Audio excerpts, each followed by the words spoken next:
What's up, everybody, and welcome back to Fright Film Freaks, episode 8. I got my co-host Steven, and we got our special guest Steve. What's going on, guys?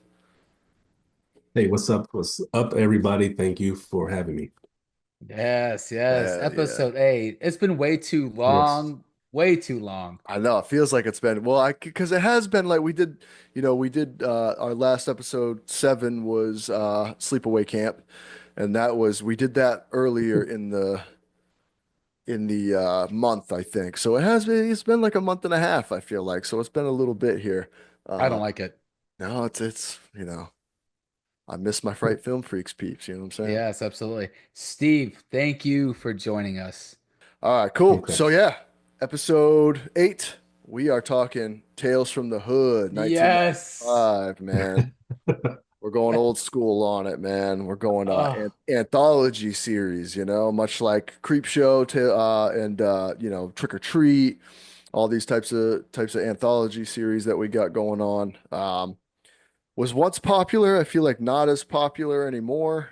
We got a little bit here and there, but like they used to be really popular, especially in the yes. 90s, you know? Oh, 1995. That movie was number one when it came out. I mean, Yeah, I remember the whole complex was talking about it with the I lived in, man, when that came out. And if you yeah, didn't see it, oof, right. man. Yeah, it's and then you got, Spike Lee hooked to this, which was huge, you know what I mean? The first thing I wondered when I was rewatching this, like, obviously you have three or four stories here, and it seems as, I hate to say this, man, but times haven't changed too much. You know what I mean? Like it's it's really scary to think about. And we kind of had this conversation. We were talking about sleepaway camp with like camp counselors and sexual abuse and like all this kind of stuff. And then I'm watching this and I'm like, oh man, I'm about to get deep on the podcast again. Like, what is going on, dude? I can't just I can't just talk about a silly movie. Like this isn't like it's great. It's a little cheesy, it's fun stories, but like at the same time, Yeah. they're touching on real issues. And the first thing I thought was like, I was like, man, this could be like a series now. Like maybe even like a television series, like Yes. kind of how they redid Creepshow. You know what I Oh mean? yeah, Like I absolutely. feel like they could redo this if Yes. Spike Lee got involved again, or Ryan Coogler or Jordan Peele, like something like that, because the first story reminded me of Candyman a little bit. Like it had that Candyman vibe. And Oh, I was absolutely. Yeah. just kind of thinking to myself, man, like this could be another thing you could do, and like you could make it a lot scarier. You could still touch on real issues, keep that whole dynamic going, you know? And what do you guys think Yeah. about that? I was about to just say like that first story, I felt like at first if it just kind of jumped into the story really quickly. It didn't give you time to like process, know the characters. It's like, okay, we know the scenario, we know the real world context of it. So we're just going to add this supernatural element to it. And it felt like so real. And I guess I watched too many YouTube police videos or Right, something. right, Because where you see cops pulling people over, and it's like, wow, nothing has really changed.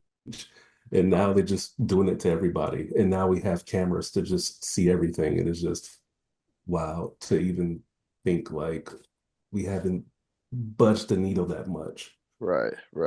And it's just interesting to me with these, like, especially this type of movie that's kind of low budget, anthology series. Yeah. It didn't make like this was a big movie in the 90s, I feel like, but not like a big ruckus. You know what I mean? This was it had its audience, but it wasn't like I feel like if you remade this now, it would be talked about a lot because I feel like it would be brutal.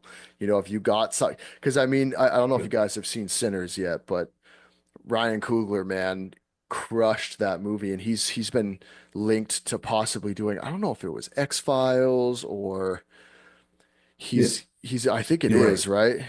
right? He's been talks Yeah, and it's talks to definitely doing X-Files. doing a show and stuff, and like I was like, man, I wish he would do something like this, especially with if you got like Spike Lee to if you put the Spike Lee joint on there, like it's over, right? Like I feel like it could really hit home Yeah. today as well, which is sad, but at the same time, like you can make it a little more brutal, you can make it a little more real, bigger budget, if someone like HBO or Netflix picked it up, you could have a, eight episode, season and see where it goes. I know it's tough to get those types of directors to do stuff like that, but I mean, we're still talking about the same shit here.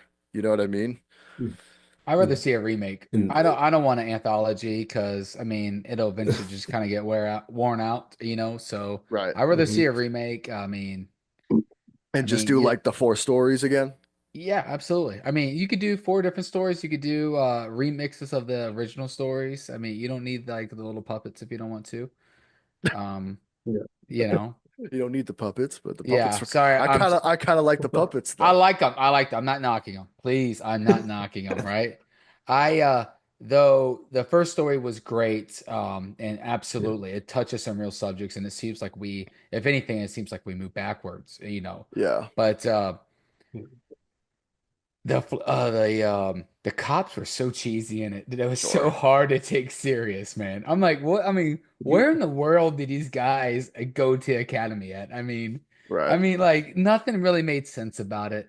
The the guy when he came back looked really cool, very much Candyman That's what I was stylish. saying. Yes, very influenced from that. Yeah. It seems. But it was cool. I loved it. I remember seeing it when it first came out, and I was just blown away. Yeah. Yeah. Because we try to see every horror movie back then because there weren't that many that would come out in theaters. So Right, right. Yeah. It's with the Candyman, like you could just feel it, right? Like with the paintings on the wall and stuff like that, like the murals as they kind of turn into that, like just that's so Candyman to me. Like, and just the revenge aspect, you know what I mean? It's the same type of Yeah. thing. It's just, set in modern day rather than Candyman's actual story being like way back when. But I mean, yeah, I think if what it's about is, I mean, they kind of go like crime style with it, with like the cops selling drugs and stuff, like very, very street kings, Yeah. you know what I mean? Like, which is, Street you know Kings, what I mean? yes. Which is cool, but I feel like if they did it now, it would be much more serious, because you could kind of probably throw that aspect out the window and go with just police brutality and harassment, racism, just in a whole is enough Yeah. to cover that story, which you see it in there, obviously, but like then you kind of add the drugs in there, and it's like, and then you have like the one white cop that's like, I don't know, but I'm still gonna cover my boys. It's like very, so I see where you're saying where it's a little corny, a little cheesy. Um, Yeah. they seem like they're really tough, and you just kind of, you're not completely sold on it, but Yeah, exactly. yeah, yeah, I totally see that. But I mean, I loved that story though. Oh, It, absolutely. great to start off with that one too, because I think it sets the tone for the rest of the film. Yes. Yeah. I mean, and The way, oh, go ahead. I'm sorry. no, you're fine. I mean, I like the way it ends, man. It's kind of like a twist maybe where like he's like the officer left, he's in the asylum and they're like, oh, you hear he killed all those officers. Yeah, So like he took the credit, or that he was I don't know if maybe he that was his punishment for not doing anything originally. right. But cool ending, very cool Yeah. ending to that first story.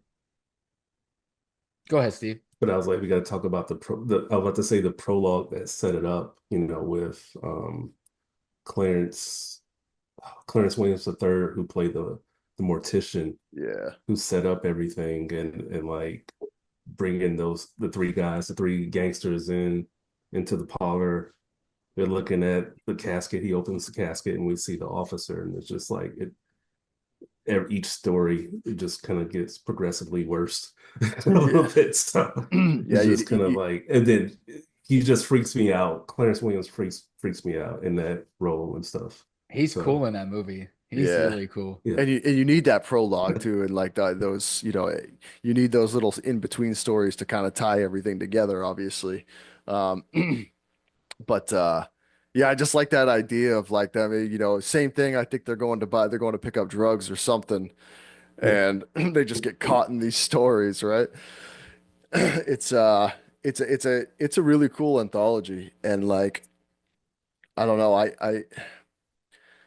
I guess I'm with you, Steven, where like I don't know, maybe it doesn't need to be a show, but I feel like I'm just surprised actually that no one's been like, let's do this again. Let's do something like this again, Wasn't especially with there was a horror sequel, wasn't style. there? Yeah, yeah, same director Yeah, Yeah, too. they were like two sequels. Yeah. Yeah. really. You know what? Shame on me. I I never didn't seen even them. know. Yeah. Me, I didn't. And then because I guess Clarence Williams the third, he retired and Keith David took over his character. So I was like, Keith now I want to try to David. watch it. I want That's to watch it and insane. I see, gotta but I check was it out. like, yeah. Yes.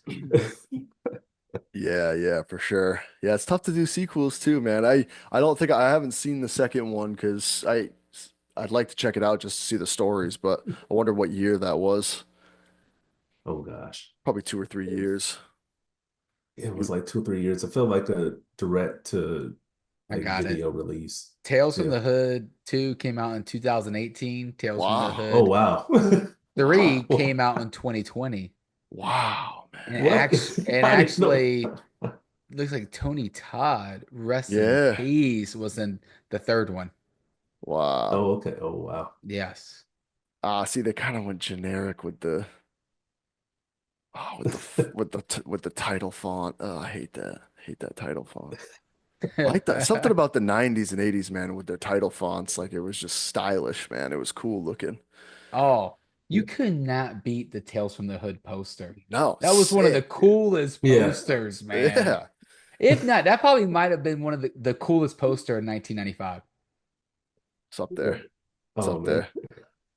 That and Mrs. Doubtfire. Mrs. Doubtfire was lit, dude. Talk about two completely different movies. Yeah. We're talking Hood Tales, and then we're talking old man, old white guy dresses up as an old white lady. We're Yeah. going the opposite way. Um, so yeah, I mean, obviously we all liked that first story. What about the story with the monster, man? Really touching on abuse, So, Oh man. David oh Allen wait, Greer. Yeah, for I have real, to say I man. one. I have to mean, say one. yes, I have sir. to say one thing really quick. I didn't know like each of these four stories had names. So the first story was Road Cop Revelation, and then the second one is Boys Do Get Bruised, Yeah. which I'm Oh like, I wow. didn't even know Oh That's man. they deep That too, had is man. deep. names. That Yeah, is deep. That is deep. That is deep, man. Yeah, when they did it good effects for these stories as well, the practical yes, effects. I mean, when he's Oh crumpling the paper yes. and he just folds, dude, like it's pretty Yes. hardcore, man. It was yeah, interesting, but very very simple theme and symbolism and obviously yeah, metaphors in that story, but like super effective, you know what I mean? Like I can't imagine like, and this is where I'm gonna get deep, man. This is where I'm gonna get deep. I can't imagine if you were like watching something like this, where because this movie was like we were just talking about the poster, like this movie was cool. I remember when I watched it, like it was cool yeah, to watch. You were like, oh Yes. wow, this is like okay, this is interesting. Um, but like if you were going through something like that, how much more serious the movie is when you look at it from that yeah. perspective. If you're not just watching it for entertainment. You know what I mean? I really feel like when you dig deep into this Sure. film, you're kind of like, damn, like these are lessons right here, it's set up in a weird 90s horror movie, and Yeah. like you kind of just sitting there I don't know who wrote the movie. I'm sure there was a couple So different writers it but it was actually I have it up here really quickly. Yeah, it was the director Rusty Cundiff okay, yeah. and Darren Scott. So they were just Yeah, coming up with a couple different. They were like, I wonder if yeah, how that whiteboard or chalkboard looked like. Hey, yeah, these are the themes we're gonna touch on, right? And Yes. like this is how we're gonna do it. But just really simple metaphors and really simple symbolism, but super effective when you're thinking about it from maybe someone who's been through these types of scenarios, how much more serious it is. yeah, And then you have people like me who were watching it when they were like, 12, 13, being like, wow, this is so cool, man. Like, well, look at that guy just folded in half, and like it's just really interesting to look back at that and see these what I think people consider like cheesy, fun horror movies from back in the day. You know what I mean? Back in the day, yeah, but have real lessons to be learned in them that we're still kind of fighting today, which is pretty wild to think about, Since we're talking about Tales from the Hood. I mean, this is crazy. Like yeah. it is pretty wild, man. But it's some real shit, and it's like I don't know. I think watching it this time, because I hadn't seen it in a long time, so I think watching it this Yeah, time, I was kind of like, oh damn, this is like I had a few beers, and I was like, damn, this is like way crazier than I thought. That first one, like I said, that first story sets it up perfectly, where you're like, okay, yeah, I get it. This is cool. This is a fun story, cool twist at the end. Then you get into the second and third one, you're like, okay, we're getting into some real deep topics here, especially the one Yeah. where, yeah, with the puppets on the plantation and like all this kind of stuff. It's pretty wild, yeah, dude. Yeah. No, absolutely, man. I thought David Allen Greer did a really good job because I don't think besides this one, yeah, he's normally in a comedy role. For I mean sure. he's in that yeah, new TV show about the hospital, and that show is hilarious, and he's great in it, man. He's still got it. And who can't forget In yeah, Living Color? Yeah. He brings it. I always remember him with like a high pitch, his funny high pitched voice. Like Yes, he put that absolutely. voice on. So it's weird to yeah, see him in a role like that where he's like this abusive guy and An it's abusive father, right? yeah, yeah. yeah, Abusive husband, man. Yeah, it's really cool, man. Of course, when we were all younger and when this movie came out, and I'm sure, like, this one kind of over my head. I'm just thinking, all right, monsters. You know what I mean? That's what I'm saying. Yeah, It's like watching it as a 12, 13-year-old kid and then watching it now, it's a little bit, the reflection's a little bit different, yeah, which is crazy when you're talking, like I said, when you're talking about these kind of mid 90s movies where horror really wasn't doing very well in no, most yeah, aspects of the genre, no, yeah. And You have to remember because Scream brought it back. So yeah, that's 96. So yeah, 95. Like, there's nothing was going on. So that's why right. I remember I saw this in theater because we were in a drop. We had to appreciate any horror coming our way. Yeah, and these movies were geared towards specific audiences too, because let's face it, like mid 90s, no one's like not any big news media is pushing this type of movie. They're if anything, they're probably trying to silence this type of movie a little bit more, being like, oh yeah, just push that one to the side. So I don't know what production yeah, company put it out, if it was kind of more independent. But they definitely went into it being like, okay, this is our audience. This is who we're making this for, and we're cool with that. We're not trying to make a bunch of money off this movie. We're trying to this.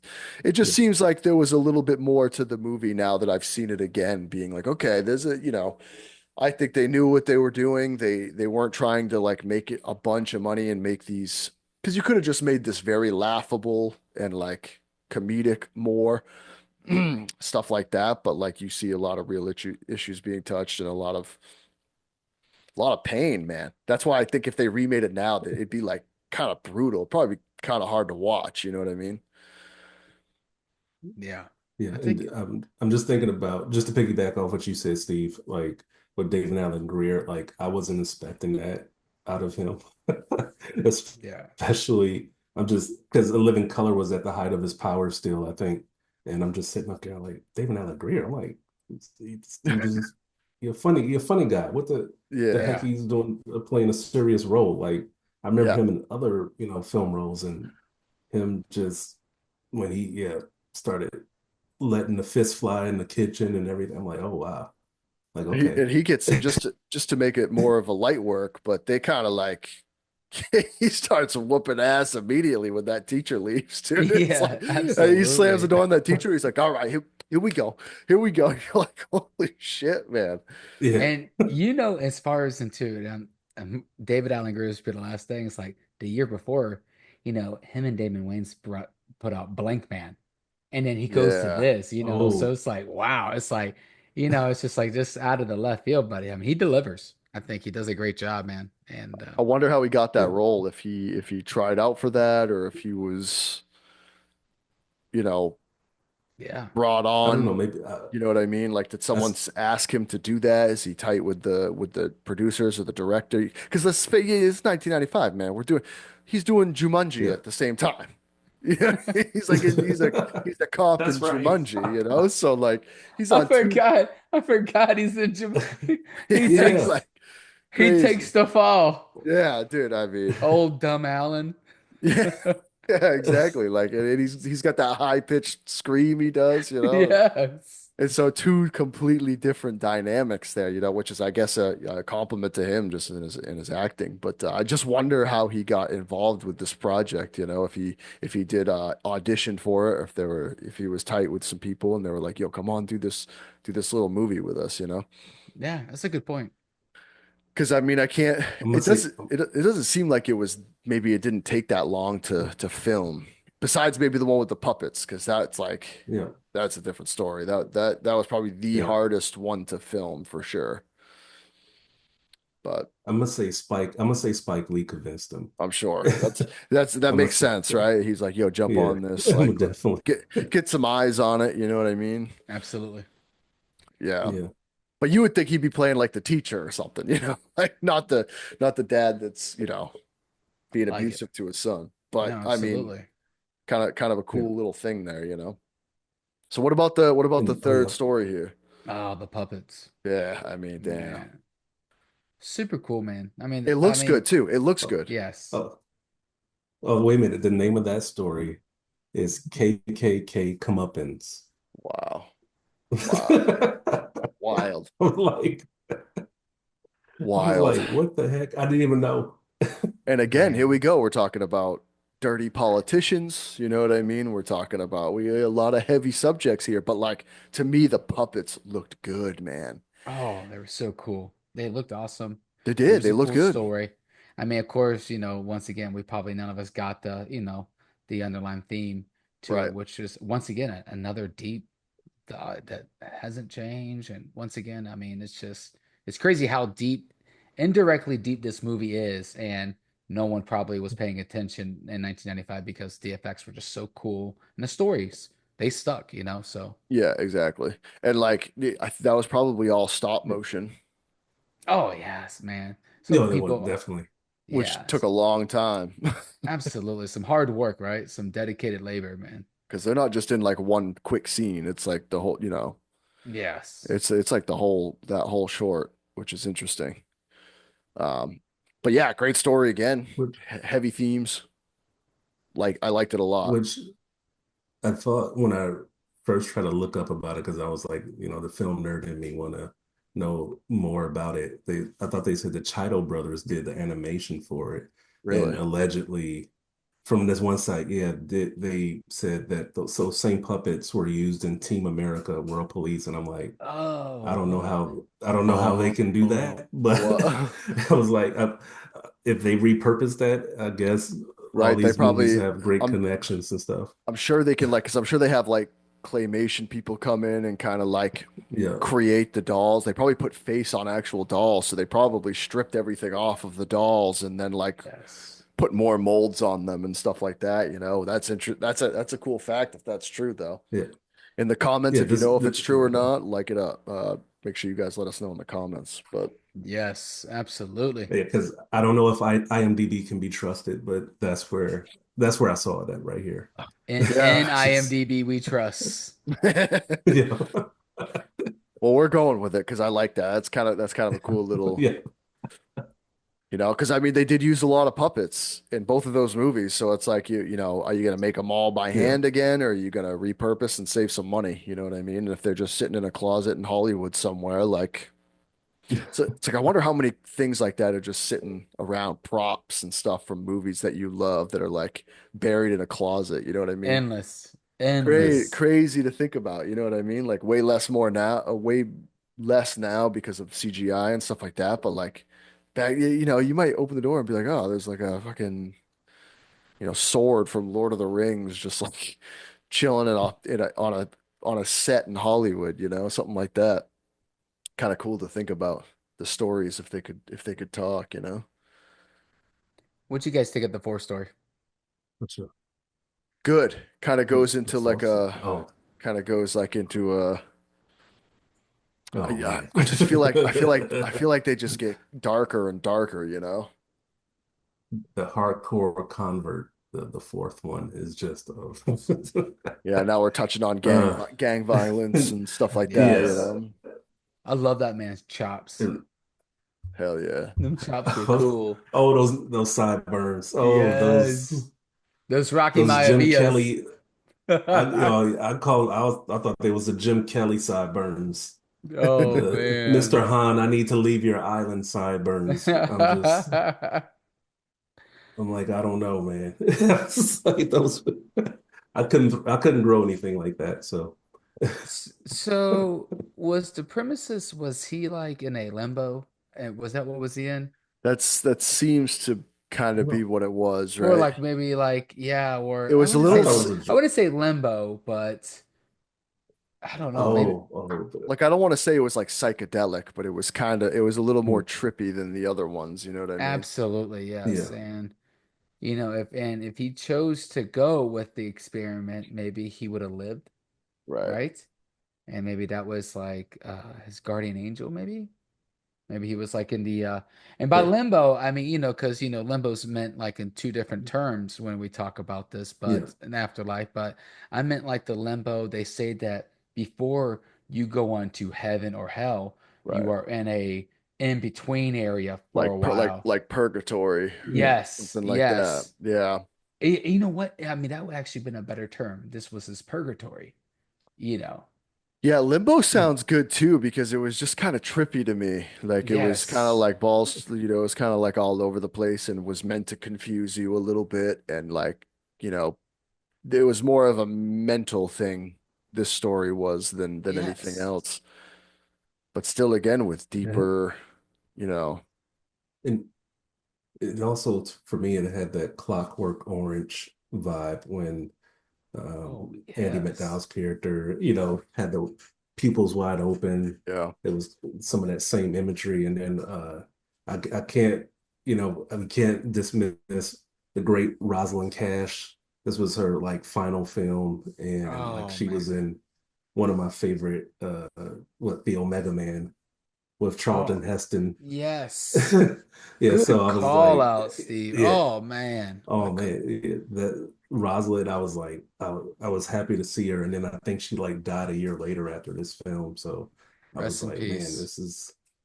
yeah, this episode, I was just like, okay, she's that I don't know what you would call him in limbo, right. the Saint Peter or the final, judge, but yeah, Yeah, she was big in like the 70s, I feel like. She was much bigger in the yeah, 70s, right?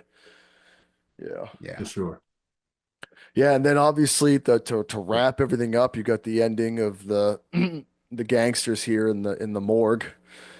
You know what I mean? And like they meet their own demise, you know what I mean? Which is Absolutely. kind of cool. It's kind of like this roundabout being like that's supposed to be you as the viewer, you know what I mean? Like which was really cool and you just kind of tie all the stories together. What a cool way of like telling tales though of like if you could go in because I think everybody kind of has had that in the back of their mind if you could go into a place like that and they could all tell their stories, it would be Oh yeah. you know, or if you went to a graveyard or something and you could talk to someone, it would be some weird stories out there, you know what I mean? So it's kind of just a cool way to kind of set it up where a lot of the other anthologies, like with Creepshow, which I love Creepshow, but it's like, you know, those in between stories are just like kind of something to segue you into the next one rather than telling their own story as well, you know?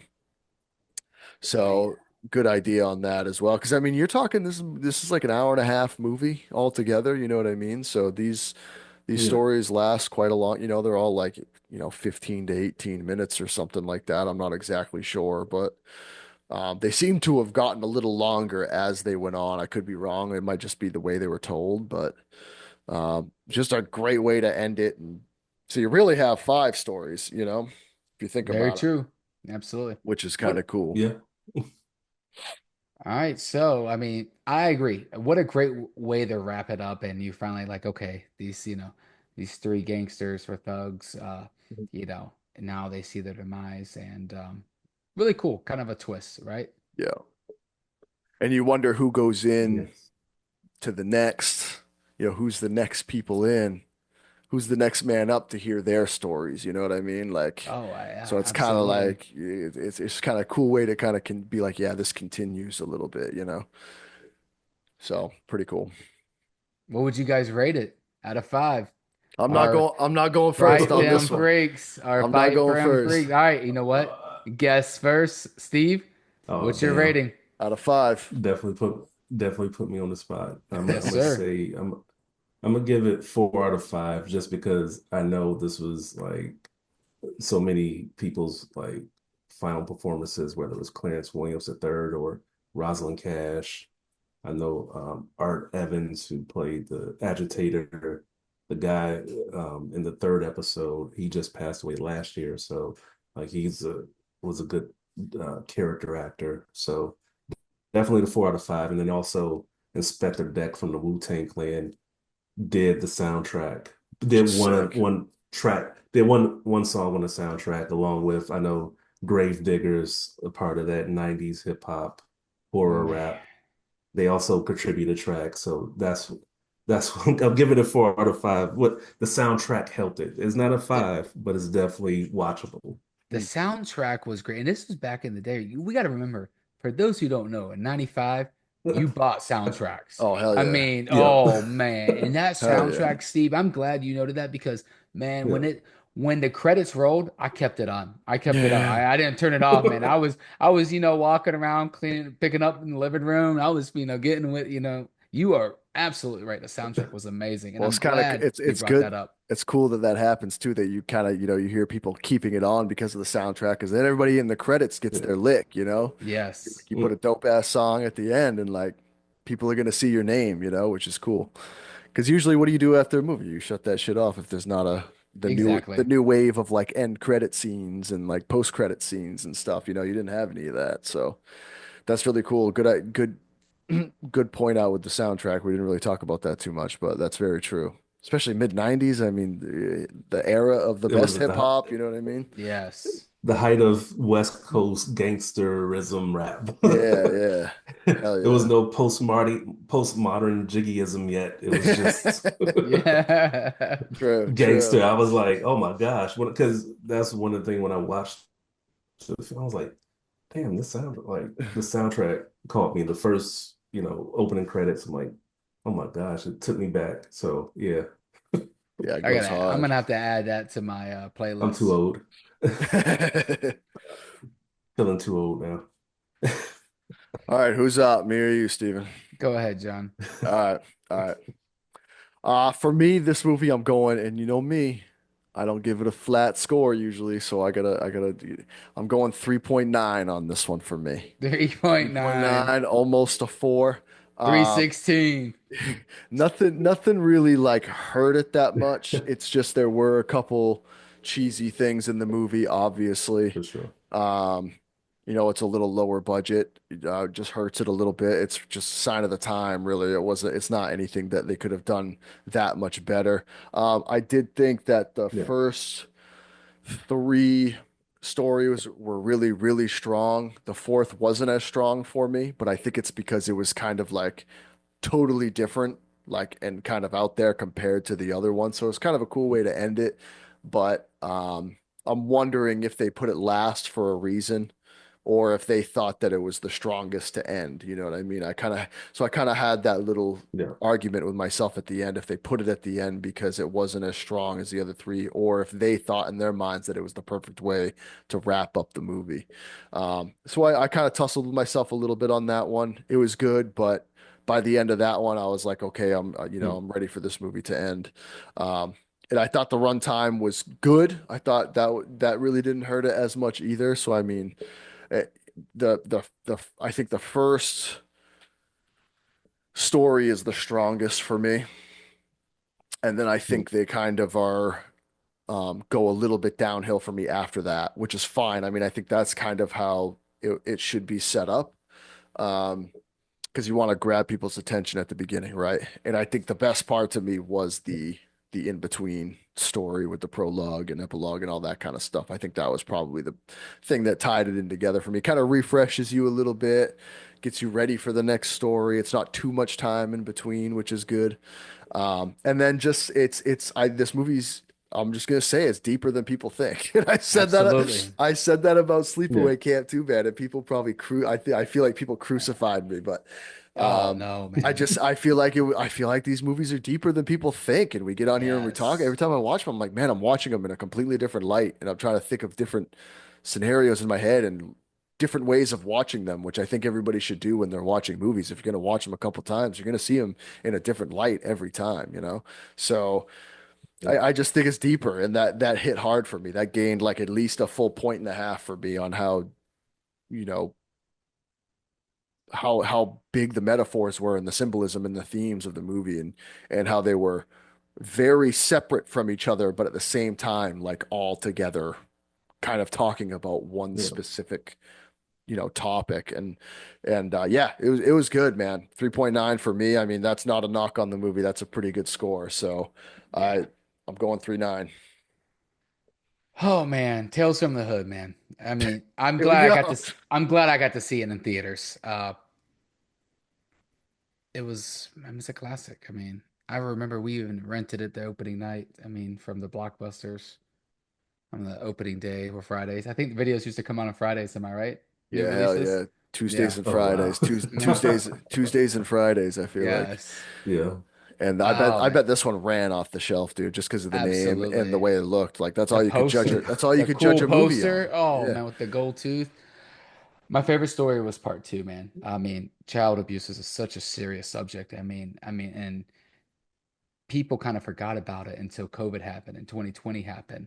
And then America That saw that, uptick, yeah. yeah, that is no joke. And Mm. the fact that they did Everywhere this, too, everywhere. Not yes, just in black communities, but fucking communities everywhere. Yeah. You know what I and mean? nobody is safe from it, So right? So, you're putting these you can see that you're putting these specific scenarios and situations as a community, or as a, whether it be a community or as a family or just as a spouse, and spouses or whatever, like things get intense, you know what I mean? Like yes. it's intense, bro.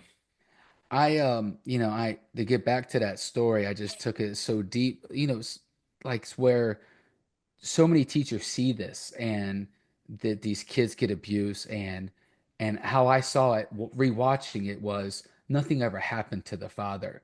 That was the kid's imagination, like his Mm. imagination of fighting off the father, where nothing ever changed for that child and his mother.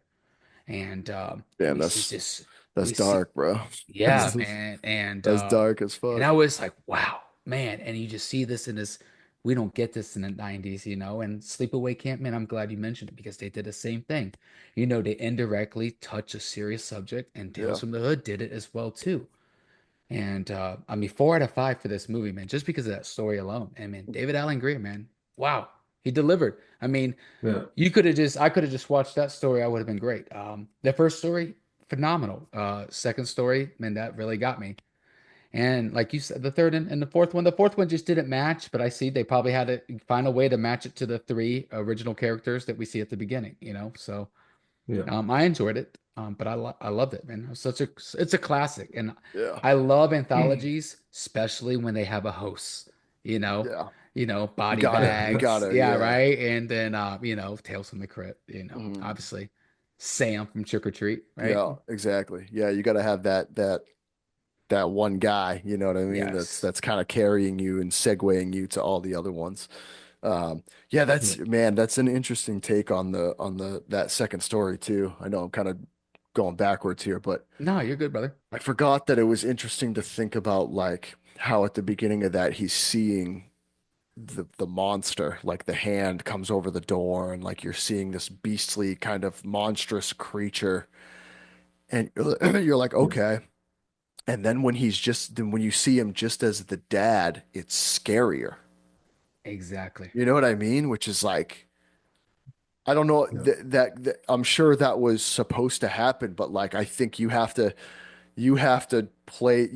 set that story up perfectly for that to happen. You know what I mean?